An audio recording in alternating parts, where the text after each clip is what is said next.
Pakistan last position पे है in terms of its home record पिछले 3 सालों में। आपका ऑलरेडी जो डोमेस्टिक स्ट्रक्चर है उसकी क्वालिटी इतनी अच्छी नहीं है और आप ऊपर से एक और नया टूर्नामेंट इंट्रोड्यूस करें। शाहीन शाह अफरीदी 16 साल के थे, डेब्यू के मैच पे ही 8 विकेटें ली थी 39 रन पे। तो इसका मतलब है कि आपके पास टैलेंट पूल की कमी नहीं है, बट इट्स मोर अबाउट कि आप उस टैलेंट को मैनेज कैसे करते हैं। अपना जो स्ट्रक्चर है उसको सिंप्लीफाई करने के और क्वालिटी बनाने के आप उसको और से और कॉम्प्लिकेट करते जा रहे हैं। हेलो अस्सलाम वालेकुम, आई एम उसामा अहमद। टेपे के नए एपिसोड में आप सबको बहुत बहुत वार्म वेलकम। आज की एपिसोड शुरू करते हैं पैरा ओलंपिक्स से। पैरा ओलंपिक्स 28 अगस्त से लेके 11 सितंबर तक पेरिस में हो रहे हैं। पैरा ओलंपिक्स के बारे में आपको बताता चलूँ तो ये पैरा एथलीट्स के लिए होते हैं। ये उन लोगों के लिए होते हैं जिनको कोई डिसेबिलिटी होती है बाय बर्थ और बाय एन एक्सीडेंट। इन पैरालंपिक्स में पाकिस्तान को जो रिप्रेजेंट कर रहे हैं वो हैदर अली हैं। हैदर अली ही वाहिद पार्टिसिपेंट हैं जो पाकिस्तान की इन पैरालंपिक्स में नुमाइंदगी करेंगे। जहाँ तक हैदर अली के बात करूँ तो ये जो डिस्कस थ्रो की F37 कैटेगरी है उसमें पार्टिसिपेट करेंगे और इसमें इनका जो फाइनल कंपटीशन है वो 6 सितंबर को 2:50 पाकिस्तान स्टैंडर्ड टाइम पे होगा। हैदर अली के बारे में बताता चलूँ कि ये पाकिस्तान के बहुत ही बेहतरीन पैरा एथलीट हैं, बहुत डेकोरेटेड एथलीट हैं। इनको जितना सेलिब्रेट किया जाना चाहिए उतना तो हम सेलिब्रेट नहीं करते, बट जितनी इनको सेलिब्रेट करें उतना ही कम है, क्योंकि इन्होंने 2008 से लेके अब जो 2024 के पैरालंपिक्स हैं इन सब पैरालंपिक्स में जो है पाकिस्तान की नुमाइंदगी की है। पहली दफ़ा इन्होंने पैरालंपिक्स जो है वो 2008 के जो बीजिंग पैरालंपिक्स थे उनमें पार्टिसिपेट किया था, जिसमें इन्होंने लॉन्ग जंप में सिल्वर मेडल हासिल किया था। ऑल्दो इनका जो जंप थी लॉन्ग जंप वो जो गोल्ड मेडलिस्ट थे उनके साथ लेवल थी, बट बिकॉज फर्स्ट पोजीशन जिनकी आई थी उन्होंने जो जंप की थी वो उन्होंने 6 की 6 अटैम्प्ट्स कंप्लीट की थी, बट अनफॉर्चुनेटली हैदर अली जो हैं वो सिर्फ 4 अटैम्प्ट्स कर सके थे, तो इस वजह से उनको गोल्ड मेडल नहीं मिल सका था, वो सिल्वर मेडल हासिल कर पाए थे। बट मूविंग ऑन, फिर इसके बाद न्यूमरस साउथ एशियन गेम्स में इन्होंने पाकिस्तान की रिप्रेजेंटेशन की, जिसमें उन्होंने गोल्ड मेडल्स भी जीते, सिल्वर मेडल भी जीते। कम द रियो पैरालंपिक्स जो कि 2016 में ब्राज़ील में हुए थे उसमें इन्होंने ब्रॉन्ज मेडल हासिल किया। वो जो ब्रॉन्ज मेडल है वो डिस्कस थ्रो में था। उसकी वजह जो थी वो ये थी कि पहले तो ये सब पैरा एथलीट थे जो 100 मीटर और लॉन्ग जंप इन सब कैटेगरीज में पार्टिसिपेट करते थे, but due to an injury उनकी जो मूवमेंट थी वो थोड़ी रिस्ट्रिक्ट हो गई थी, तो he shifted his focus towards discus throw. तो जो डिस्कस थ्रो की कैटेगरी थी F37 उसमें इन्होंने ब्रॉन्ज मेडल हासिल किया था।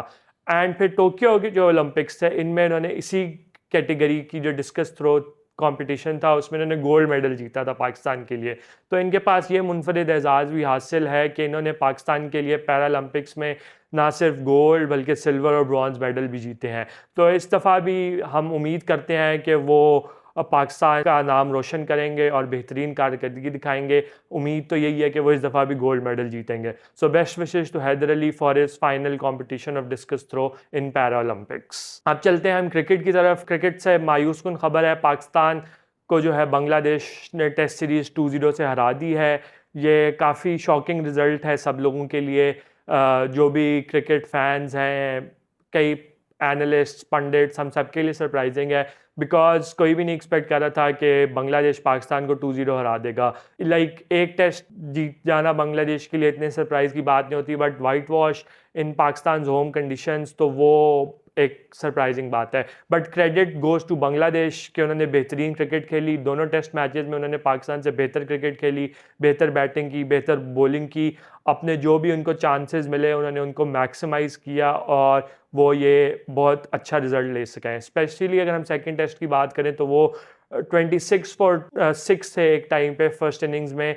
कोई नहीं लग रहा था कि वो शायद इनको इनिंग्स डिफीट हो जाए या बहुत बड़े मार्जिन से हारें, बट उससे कम बैक करके मैच जीतना डेफिनेटली बांग्लादेश क्रिकेट की one of the very historic wins है।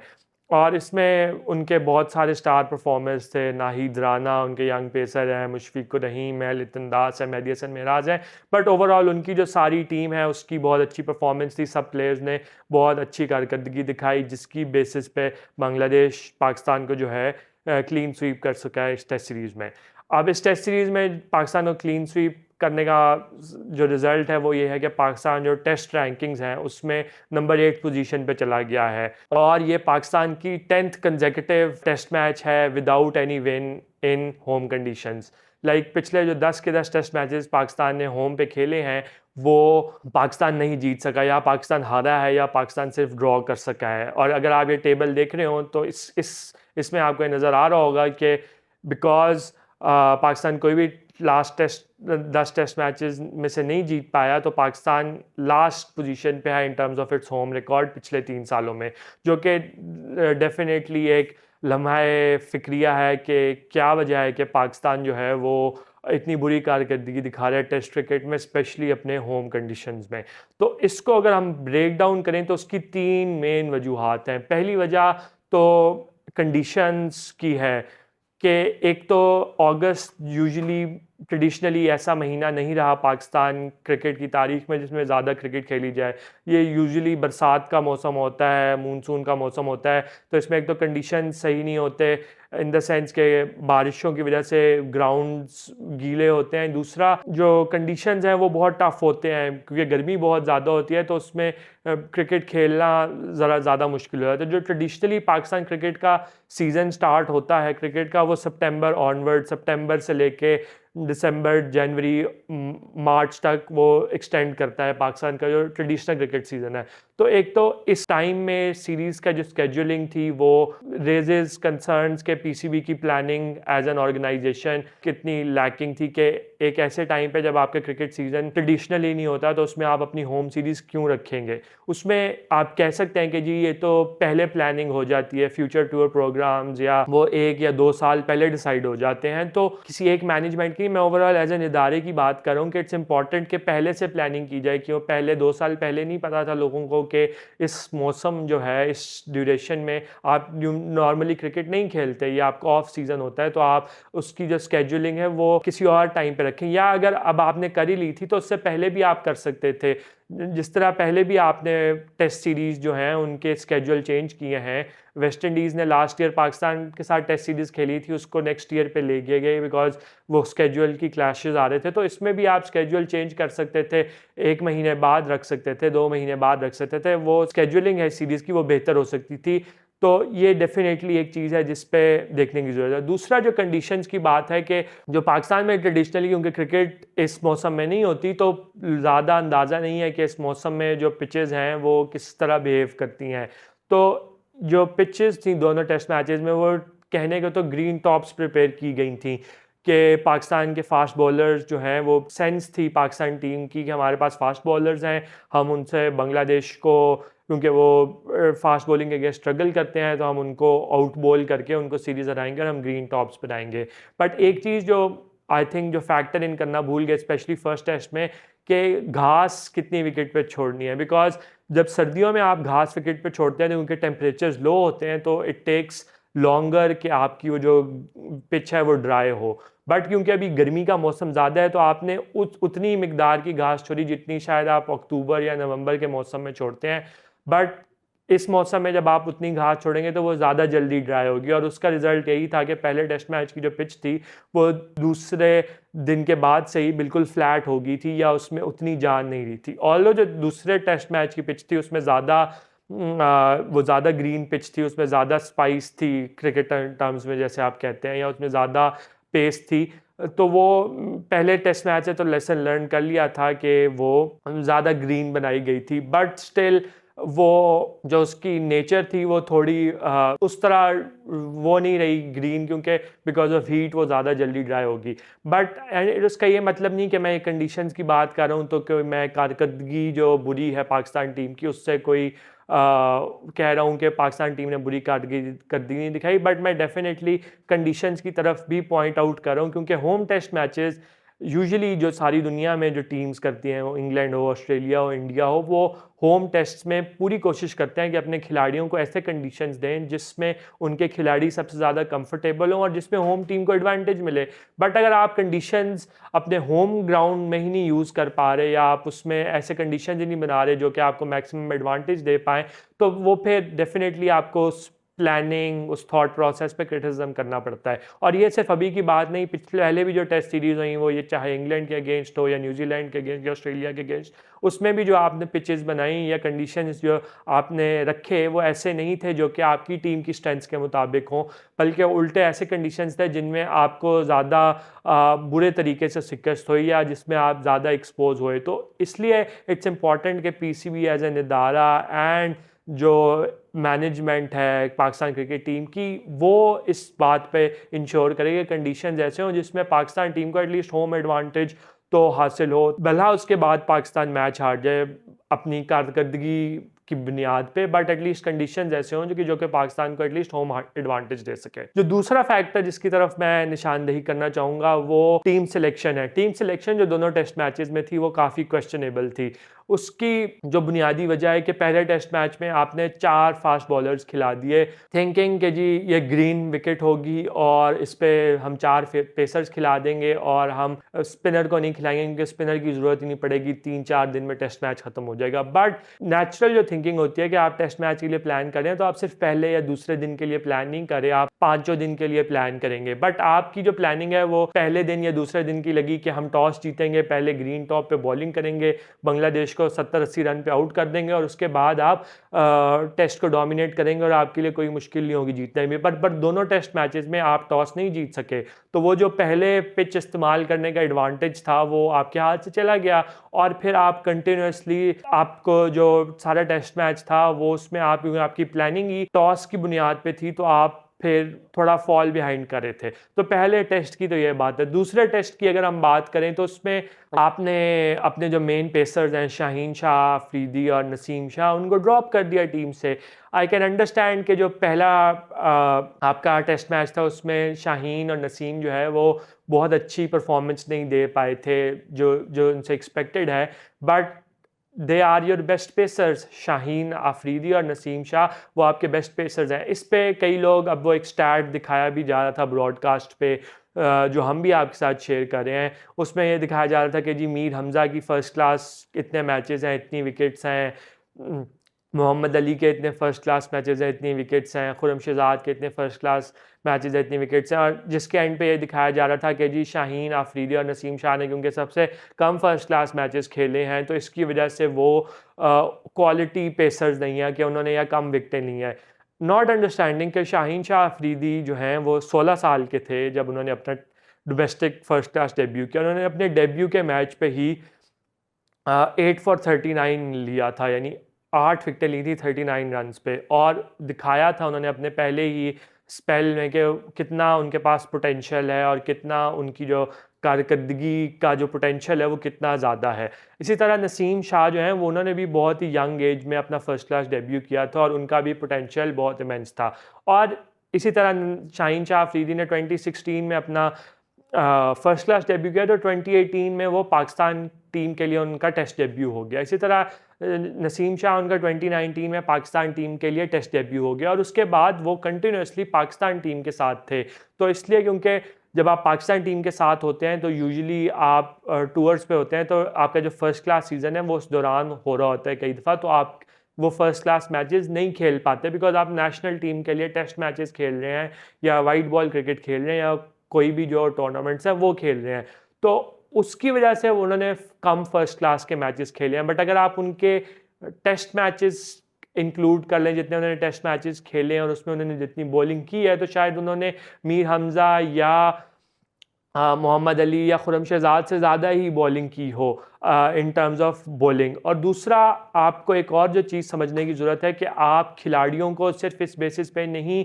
सिलेक्ट कर सकते कि उनका डोमेस्टिक में उन्होंने कितनी विकेट्स ली हैं, बट आप उनका एक पोटेंशियल भी देखते हैं। आप उनका पोटेंशियल देखते हैं कि उनका पोटेंशियल कितना है, वो मैक्सिमम किस लेवल तक जा सकते हैं। ये नहीं सिर्फ देखते कि अभी वो क्या कर रहे हैं, बट आप ये देखते हैं कि वो 5 साल बाद अगर हम उसको प्रॉपरली उसकी ट्रेनिंग करेंगे, उसको उसका स्किल इम्प्रूव करने की कोशिश करेंगे, तो उसके बाद उसकी परफॉर्मेंस का जो लेवल है वो कितना ऊपर तक जा सकता है। तो अगर हम वो देखें इन पांचों पेसर्स में, तो डेफिनेटली नसीम शाह और शाहीन अफरीदी ऐसे फास्ट बॉलर्स हैं जिनका पोटेंशियल बाकी पेसर से बहुत ज़्यादा है। और अगर हम आपका शाहीन का टेस्ट रिकॉर्ड देखें या नसीम का टेस्ट रिकॉर्ड लिखें तो वो भी इसका गम्माज़ी है कि वो बिल्कुल वो उनका बहुत ज़्यादा पोटेंशियल है। तो इसलिए अगर एक टेस्ट मैच में अगर उनसे परफॉर्म नहीं हुआ और एक ऐसी विकेट पे जो कि काफ़ी फ्लैट थी, तो उस पे आप उनको ड्रॉप कर दें और आप फर्स्ट क्लास परफॉर्मर्स को खिलाएं। I have not nothing against first class performers, but वो आपके बेस्ट पेसर्स हैं। और जब कंडीशंस जो कि दूसरे टेस्ट मैच के ज़्यादा सूटेड थे फास्ट बॉलिंग के लिए, पेस बॉलिंग के लिए, तो उन कंडीशंस में आपने अपने जो बेस्ट पेसर्स हैं उनको ड्रॉप कर दिया। इसी तरह इब्रार अहमद पे भी बहुत तनकीद हो रही थी कि जी इब्रार अहमद जो हैं वो बिल्कुल ऑफ कलर नज़र आए और वो उनकी गेंद में कोई कुछ नहीं था। तो ये भी बताता चलूँ कि इब्रार पिछले साल जुलाई में जब उन्होंने श्रीलंका के अगेंस्ट टेस्ट मैच खेला तो उसके बाद ये अपना पहला टेस्ट मैच खेल रहे थे। उन्होंने बीच में बहुत गिनी चुनी क्रिकेट खेली है।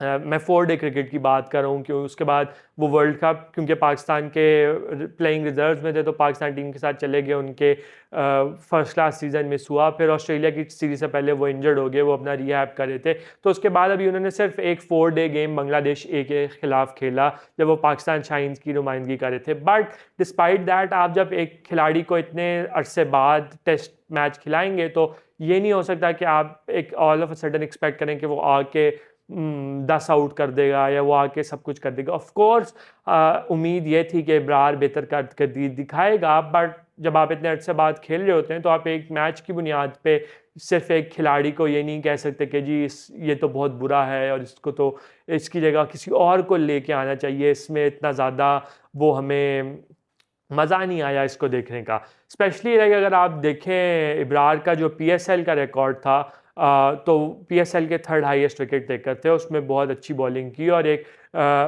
अटैकिंग फेजेस में लाइक पावर प्ले में भी बॉलिंग की और डिफरेंट फॉर्मेट्स में। ऑल्दो लाइक टी20 क्रिकेट और फर्स्ट क्लास क्रिकेट या टेस्ट मैच क्रिकेट का कोई कंपैरिजन नहीं है, but just to say that कि उनकी फॉर्म का कोई मसला नहीं है। इट्स मोर कि वो उनको मैच प्रैक्टिस या जो मैच सिचुएशन है वो उसका इतना अंदाज़ा नहीं है। और अभी इब्रार का करियर काफ़ी यंग है, 7 या 8 टेस्ट मैचेस खेले हैं और उसमें उनकी कारकर्दगी अच्छी है। तो इसलिए हमें इब्रार को भी थोड़ा डिस्काउंट करने की ज़रूरत है कि एक तो आपने उनको पहला टेस्ट मैच नहीं खिलाया, दूसरा फिर आप एकदम से एक्सपेक्ट करें कि वो एकदम से आएँगे और दूसरा मैच खेल के जो है वो बिल्कुल टीम को रोल ओवर कर देंगे। तो ये थोड़ा इब्रार से पे ज़्यादा अनफेयर क्रिटिसिज्म था। ऑफ कोर्स एक्सपेक्टेशन तो यही थी कि इब्रार बेहतर कारकर्दगी दिखाते, बट अगर वो नहीं दिखा पाए तो इतना भी उसमें कोई ये कहने की ज़रूरत नहीं कि इब्रार जो हैं वो बहुत ही बुरे कोई स्पिनर बन गए एक टेस्ट मैच में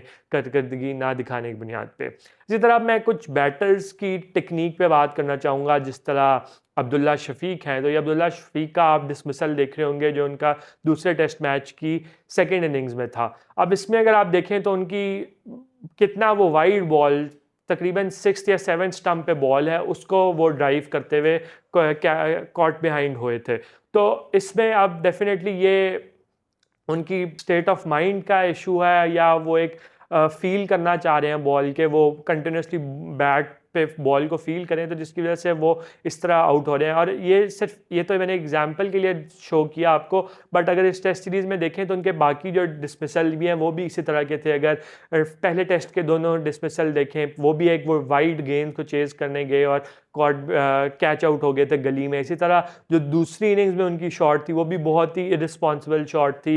एक टाइम पे अगर जब वो लंच से 20 मिनट पहले उन्होंने विकेट से बाहर निकल के एक बिल्कुल स्लॉग करने की कोशिश की जो कि शॉर्ट थर्ड मैन पे आउट हो गए। तो ये थोड़ा इसमें कोई ऐसा बहुत इशू नहीं, बट इट्स मोर ऑफ कोई थोड़ा मेंटल ब्लॉकेज है या उसका इशू है। तो आई होप कि Abdullah can sort this out quickly.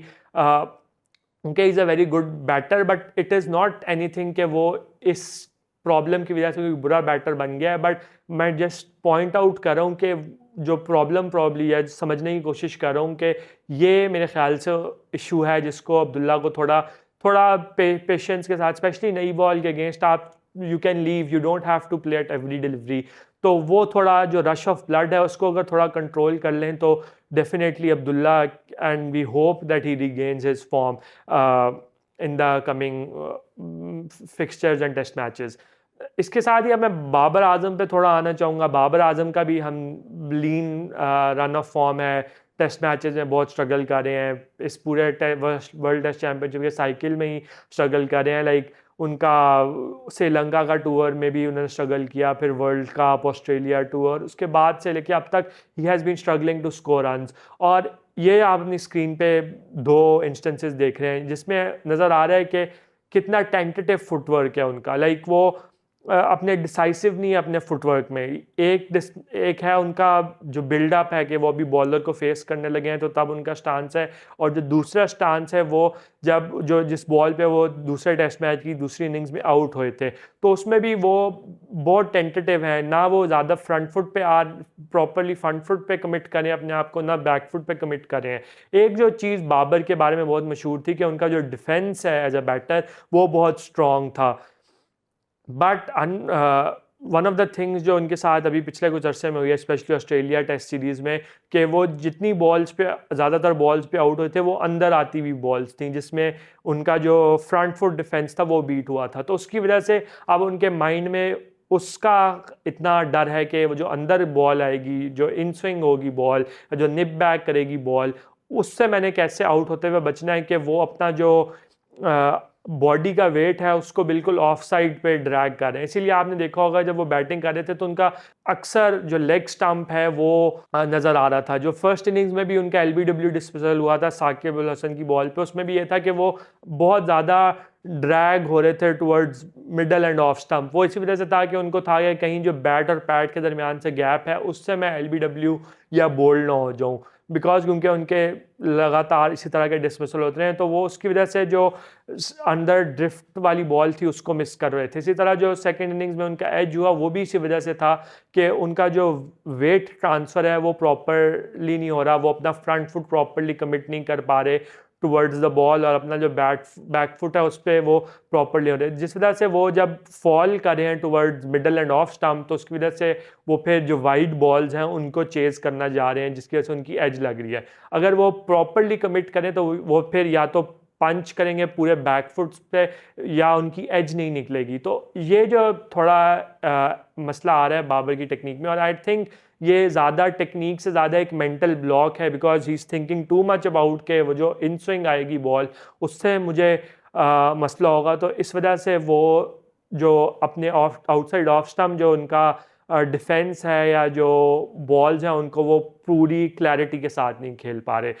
तो ये मैंने कहा कि दो इंस्टेंसेस जो हैं वो पॉइंट आउट कर दूं, और इसके साथ फिर अब मैं तीसरे पॉइंट की तरफ चलता हूं जो कि about overall structural systematic problems की बात है। लाइक अभी हमने बात की नसीम शाह और शाहीन अफरीदी की और उनकी लैक ऑफ फॉर्म की, और एक और जो पॉइंट ऑफ डिफरेंस था पूरी टेस्ट सीरीज़ में वो था कि पाकिस्तान के पास कोई आउट राइट पेसर नहीं था।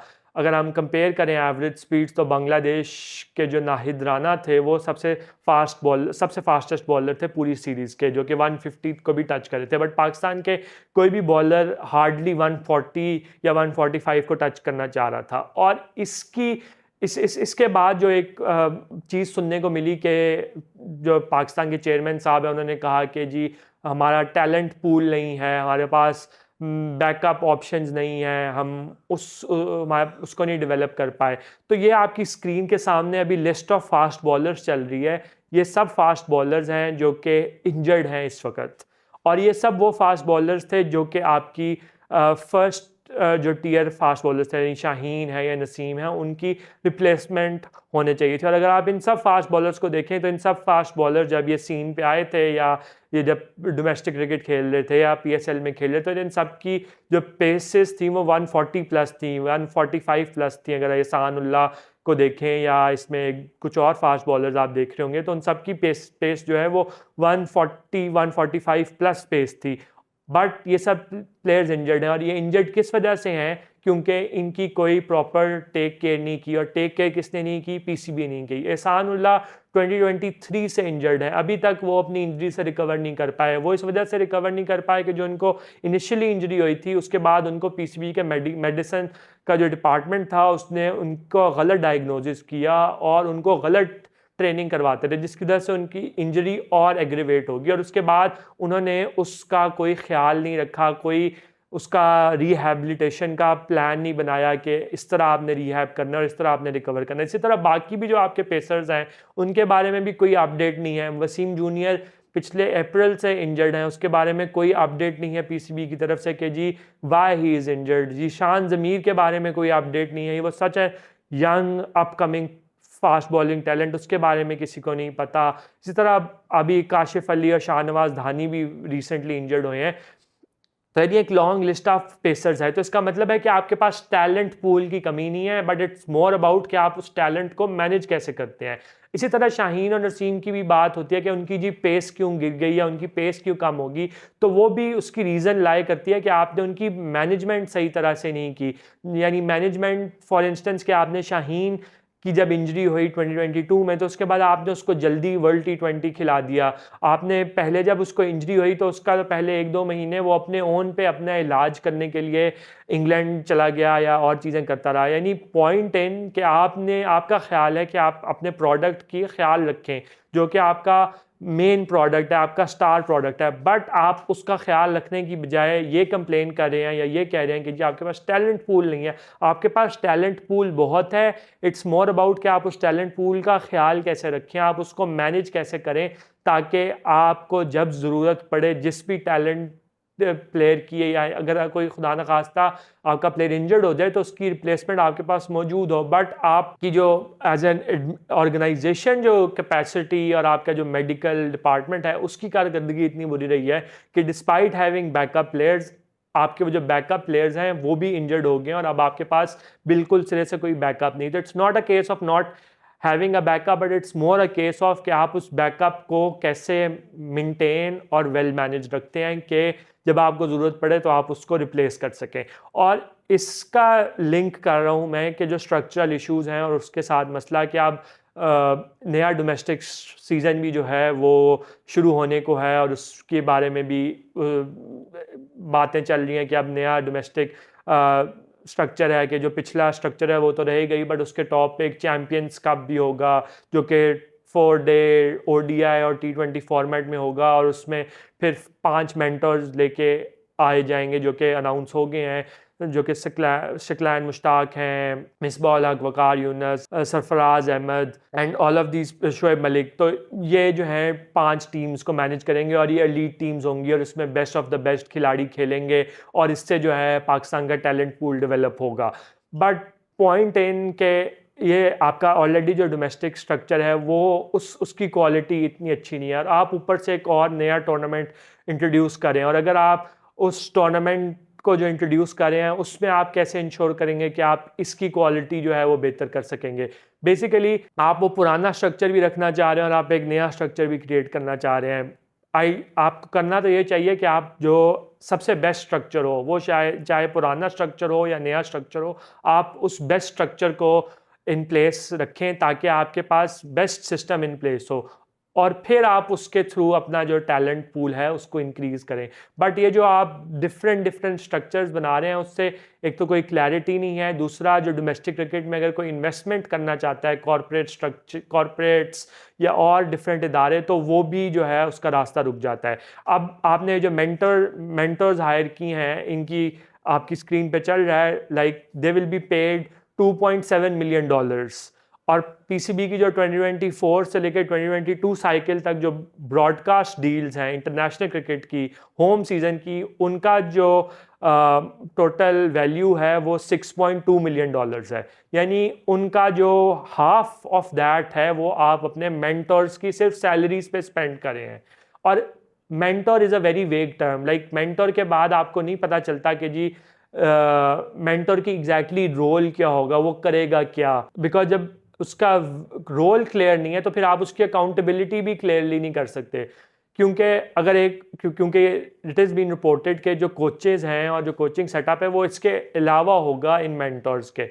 तो द पॉइंट इज़ कि अगर मेंटर्स हैं और उसके अलावा कोचेज़ होंगे तो वो फिर हमें कॉन्फ्लिक्ट ऑफ इंटरेस्ट या हमें एक इन फाइटिंग पहले ही नज़र आने लग जाएगी कुछ अरसे बाद कि जी जो मेंटर और जो कोच हैं उनके आपस में डिफरेंसेस हो गए, इस वजह से टीम कारकर्दगी ना दिखा सकी या कोच ने रिज़ाइन कर दिया बिकॉज मेंटर के साथ उसकी नहीं बन रही थी and vice versa. But the point is कि इन मेंटर्स की अकाउंटेबिलिटी का क्या होगा? लाइक कोच का तो समझ आती है कि जी कोच की टीम टूर्नामेंट जीत गई तो उसको उसके लिए रिवॉर्ड करना चाहिए, या कोच की टीम 5th आई है या लास्ट पोजीशन आई है तो उसकी बेसिस पे उस कोच से पूछ होनी चाहिए कि आपकी टीम की क्यों बुरी कारकर्दगी थी। और मेंटर के बारे में तो कोई सेट डिफाइंड नहीं है डेफिनेशन के जिस बेसिस पे आप कह सकें कि ये इनकी अकाउंटेबिलिटी हो सकेगी। तो कहने का मकसद ये है कि आप अपना जो स्ट्रक्चर है उसको सिंप्लीफाई करने के और क्वालिटी बनाने के आप उसको और से और कॉम्प्लिकेट करते जा रहे हैं। एंड ये जो पैसे आपने इतनी सैलरीज में सिर्फ दे रहे हैं, यही आप पैसे किसी बेहतर चीज़ में इन्वेस्ट कर सकते थे। इसकी आप एक बेहतरीन एनालिटिक्स की टीम बना सकते थे। क्रिकेट जिस तरह मॉडर्न हो गई है, स्पोर्ट बन गया है, तो उसमें आप मॉडर्न एनालिटिक्स और इस तरह की चीज़ें डालें और उससे टीम एस्टैब्लिश करें जो कि आपको शायद ज़्यादा फ़ायदेमंद या सूदमंद होती है आपकी डोमेस्टिक क्रिकेट के लिए भी, आपकी इंटरनेशनल क्रिकेट के लिए भी, rather than hiring those mentors. या आपकी वुमेन्स क्रिकेट टीम है उसको जो निगलेक्ट है आप उसमें पैसे इन्वेस्ट कर सकते थे, उसके जो खिलाड़ी हैं उनके कंपनसेशन बढ़ा सकते थे, या आप और कोई ग्रास रूट्स या इंफ्रास्ट्रक्चर में लगा सकते थे रादर देन के सिर्फ मेंटर्स को $2.7 मिलियन जो है आप इन सैलरीज दे दें, जिसके बाद उनकी आप अकाउंटेबिलिटी के लिए भी कोई प्रॉपर मैकेनिज्म्स या डेफिनेशन सेट नहीं है। खैर, this was enough from cricket. अब हम चलते हैं हॉकी की तरफ। हॉकी से ख़बर है कि एशियन चैम्पियंस ट्रॉफ़ी स्टार्ट हो रही है हॉकी की। 6 टीम टूर्नामेंट होगा, इसमें पाकिस्तान भी पार्टिसिपेट करेगा, India, China, Malaysia, Korea and Japan बाकी टीम्स होंगी। वी होप कि पाकिस्तान टीम अच्छी कारकर्दगी दिखाए। पाकिस्तान का पहला टूर्नामेंट होगा आफ्टर द नेशंस कप में पाकिस्तान की 4th पोजीशन आई थी, और उससे पहले Pakistan Azlan Shah hockey tournament का रनर्स अप आया था। तो we hope that they can show some good performance और इस टूर्नामेंट को वी होप के जीत सकें। But we wish them best of luck for this tournament, और उम्मीद करते हैं कि वो अच्छी से अच्छी कारकर्दगी दिखाएंगे। इसी के साथ एक और जुड़ी खबर है कि पाकिस्तान ने ताहिर जमान जो फॉर्मर हॉकी प्लेयर हैं उनको पाकिस्तान टीम का हेड कोच अपॉइंट कर दिया है। Pakistan was waiting for PHF जो है कि रोलेंट ओल्टमैन्स जो है नीदरलैंड डच कोच हैं जो कि अभी पहले पाकिस्तान के कोच रहे हैं, उनको हायर कर लेते, बट उन्होंने इसलिए रिफ्यूज़ किया बिकॉज PHF उनको एक लॉन्ग टर्म कॉन्ट्रैक्ट जो है वो देने से इनकार कर रहा था, सो उन्होंने फिर रिफ्यूज़ कर दिया। Tahir Zaman is a very good coach. अभी रिसेंटली उन्होंने इजिप्ट की टीम के साथ बहुत अच्छी कारकर्दगी दिखाई है, उनकी बहुत इम्प्रूव किया है उनका जो हॉकी टीम का प्लेइंग स्टाइल है, और उन्होंने रिसेंटली काफ़ी अच्छी परफॉर्मेंसेस भी दी हैं, स्पेशली हॉकी 5s के वर्ल्ड कप में दे वर वेरी गुड।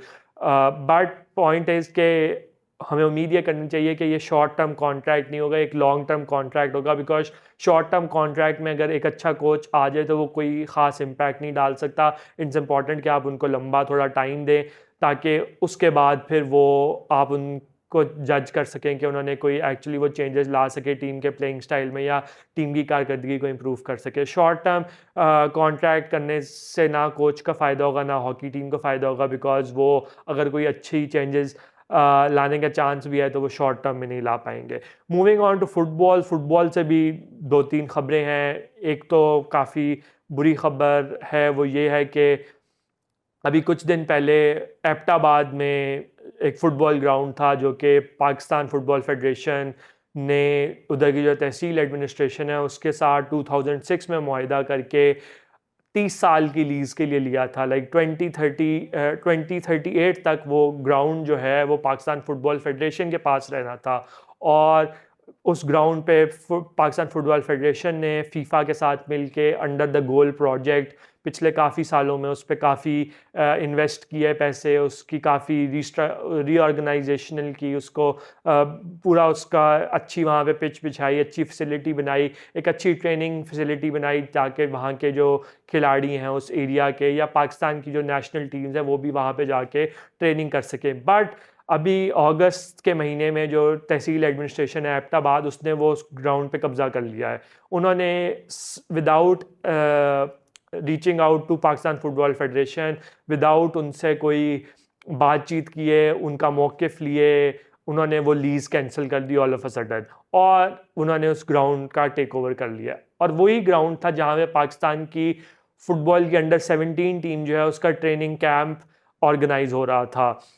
वो जो ट्रेनिंग कैंप है वो सैफ चैम्पियनशिप हो रही है अंडर 17 फुटबॉल की 20 सितंबर ले 30 सितंबर, उसमें जो पाकिस्तान टीम ने पार्टिसिपेट करना है उसका ट्रेनिंग कैंप भी वहाँ पे ही हो रहा था। वो एक तो उन प्रेपरेशंस को धचका लगा है, दूसरा इसका इम्पैक्ट पाकिस्तान की जो फीफा की मेंबरशिप है उस पर भी आ सकता है कि फ़ीफ़ा ने इस पर अच्छे खासे पैसे पाकिस्तान फुटबॉल फेडरेशन को दिए, और जब उनके लगाए हुए पैसे की जगह पे कोई इस तरह की कब्ज़ा या कोई प्रॉब्लम हो जाती है तो उससे फिर फीफा जो है वो नाराज़ होता है पाकिस्तान फुटबॉल फेडरेशन से और कहता है कि हमारे पैसे जो हैं जो हमने एक जगह पे इन्वेस्ट किए थे उनका सही इस्तेमाल नहीं हो रहा, तो हम फिर चांस पड़ सकता है कि पाकिस्तान की जो फुटबॉल फेडरेशन है उस पर बैन या उस तरह के जो या फंडिंग है वो रुक सकती है। तो इसलिए बराए मेहरबानी इस तरह के जो मसले हैं उनसे परहेज़ की जाए कि इस तरह की चीज़ें ना की जाएँ, बिकॉज़ आफ्टर ऑल वो एक पाकिस्तान जो उधर के लोकल खिलाड़ी हैं, पाकिस्तान फुटबॉल है उसकी बेहतरी के लिए एक प्रोजेक्ट है। तो आई डोंट अंडरस्टैंड कि हमारे ये जो लोकल लेवल पे जो बाबूज़ हैं इनको क्या ऑब्सेशन है कि जो भी इस तरह की स्पोर्ट्स फैसिलिटीज़ हैं या जो भी प्लेइंग ग्राउंड्स हैं उन पे कब्ज़ा करके या उनके ऊपर उनकी लीज़ कैंसिल करके इनको पता नहीं क्या खुशी या इत्मीनान हासिल होता है। इसीलिए ये बहुत ज़रूरी है कि लोकल गवर्नमेंट्स जो हैं वो इलेक्टेड लोगों के पास आएँ जो कि उधर के लोकल लोगों की नुमाइंदगी करते हों। फिर ही वहाँ के जो लोकल लोग हैं उनकी जब नुमाइंदगी होगी तो उसकी बुनियाद पे फिर वो उनके लिए वो डिसीजंस कर सकेंगे जो कि उधर के लोगों के फ़ायदे के लिए होंगे, और वो लोगों के फ़ायदे के डिसीजंस ऐसे ही होंगे जिसमें ग्राउंड पे कब्ज़ा करना बिल्कुल शामिल नहीं होगा। मूव मूविंग ऑन, मैंने आपको बताया कि अंडर 17 चैंपियनशिप हो रही है तो उसके लिए भी पाकिस्तान का 17 मेंबर स्क्वाड अनाउंस हो गया है और उसका कैंप भी जो है वो एबटाबाद में चल रहा था। अब उस पे अभी अपडेट नहीं है कि वो इट इज़ कंटिन्यूइंग और all of that, but we hope कि ये जो ग्राउंड का इशू है ये जल्दी से जल्दी रिजॉल्व हो जाए। इसी तरह जो वुमेंस सैफ चैम्पियनशिप है 2024 उसका भी ड्रॉ आ गया है। पाकिस्तान ग्रुप ए में नेपाल और इंडिया के ग्रुप में है। उसमें भी वी होप कि पाकिस्तान वुमेंस टीम पार्टिसिपेट करेगी। ऑल्दो पिछले 1 साल से पाकिस्तान की वुमेंस टीम ने कोई इंटरनेशनल मैच नहीं खेला, तो वी होप कि अब जो इंटरनेशनल विंडो आएगी उसमें पाकिस्तान की वुमेंस टीम कोई मैचेस खेलेगी। और इसके साथ साथ ये भी बताता चलूँ कि अभी वुमेंस चैम्पियनशिप हुई थी और जिसमें कराची यूनाइटेड की जो टीम थी उसने वुमेंस फुटबॉल चैम्पियनशिप जीती है। तो आई एम श्योर उसकी बेसिस पे ही जो पाकिस्तान का मेन टीम का स्क्वाड है वो अनाउंस होगा, बट वी रियली होप के पीएफएफ मेक्स अरेंजमेंट्स के जो पाकिस्तान की टीम है वुमेंस टीम वो जो सैफ चैम्पियनशिप है वुमेंस की उसमें पार्टिसिपेट कर सके। तो ये थी आज की टेपे की एपिसोड। आई होप आपको पसंद आई होगी। लाइक करें, शेयर करें, सब्सक्राइब करें, कमेंट करके हमें बताएं कि आपको एपिसोड कैसी लगी। अगली एपिसोड तक के लिए इजाज़त। अल्लाह हाफ़िज़।